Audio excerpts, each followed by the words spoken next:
down in learning radio, and I still have a lot to learn. I'm still a rookie. I'm trying to get a Zygu G90 working as a portable radio QRP and take that around, but it's not working well enough that I'm ready to demo it yet, but maybe I'll fix that.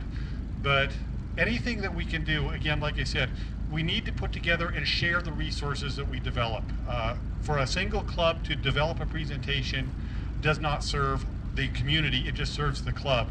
We need to work together if we're going to solve the problem.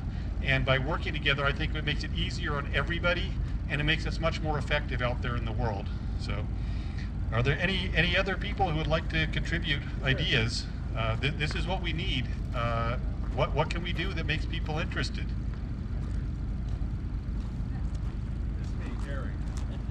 Gary, thank you. This is, you know, I just hope you don't burn yourself out.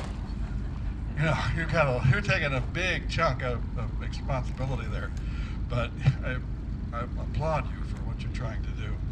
But I'm Gary. I'm A6GJ. I'm with the West End Amateur Radio Group and the ARRL Teacher Academy, and we had a session this morning about teaching hams how to teach and using lesson plans. And just one little thing that I have found over the 52 years I've been doing this, like Dave was talking about, back in the day, you know, we were novices and we had crystal controlled radios, and it was challenging then. But again, we didn't have cell phones, we didn't have computers, we didn't have all that stuff.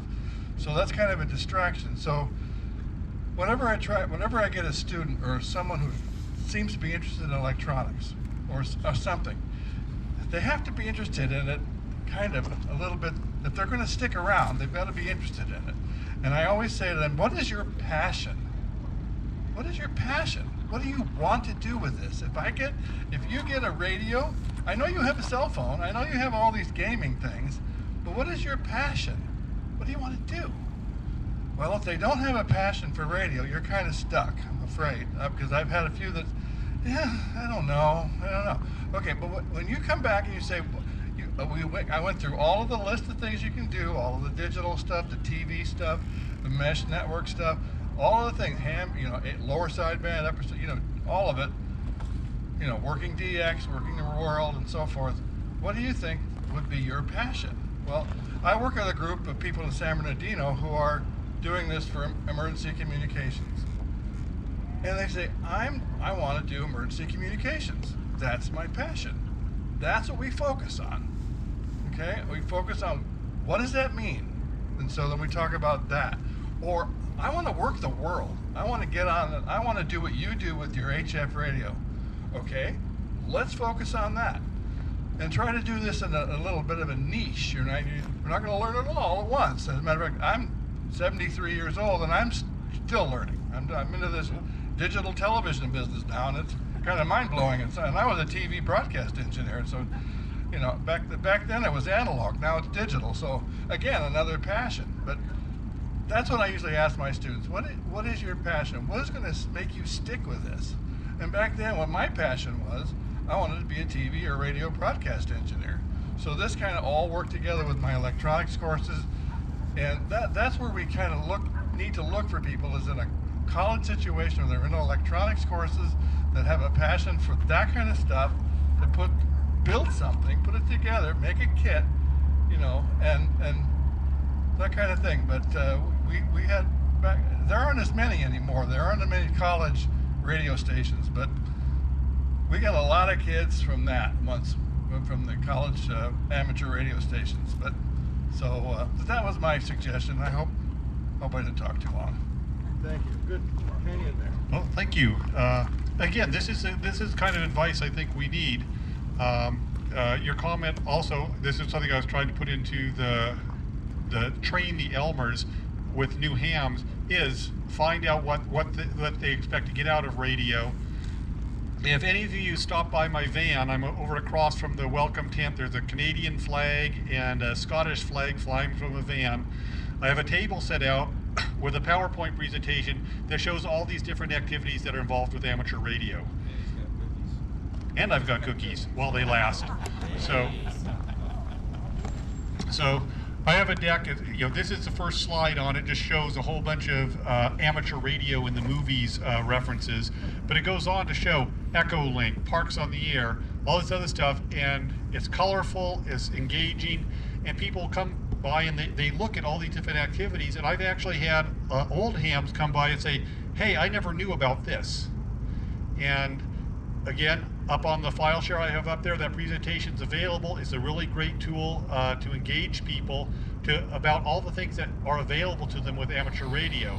Now, I generally try to go to the ham crams that happen in the Bay Area.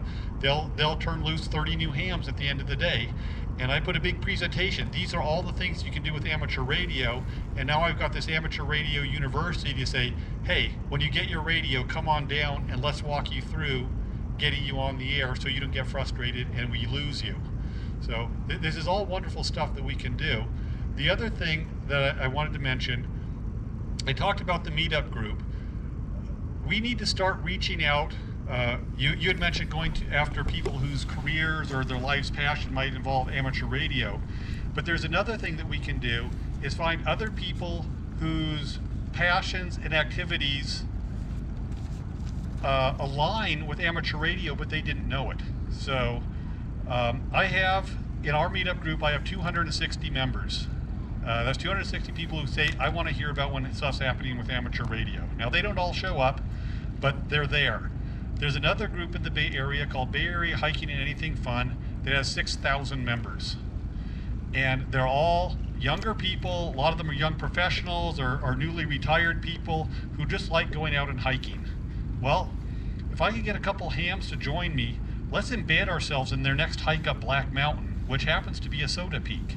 And we can leave a base station in the parking lot to communicate with people as they hike up the trail, embed 3 people in their group to tell them how great amateur radio is for 3 hours.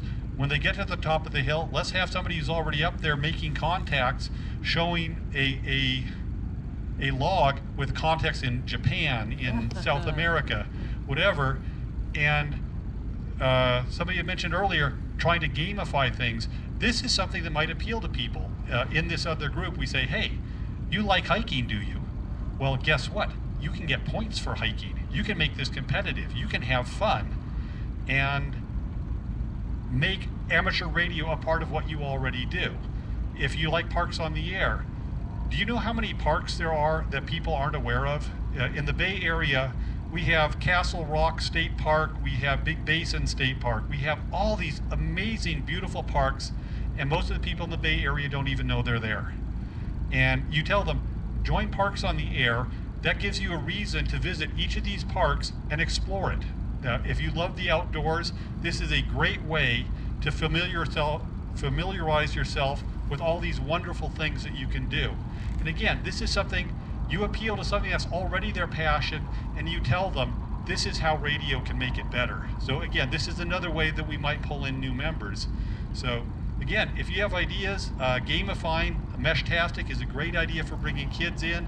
Okay, that's another thing that's on my plate now. I got to figure this out because that sounds like a really good idea. Anybody else have anything you'd like to contribute?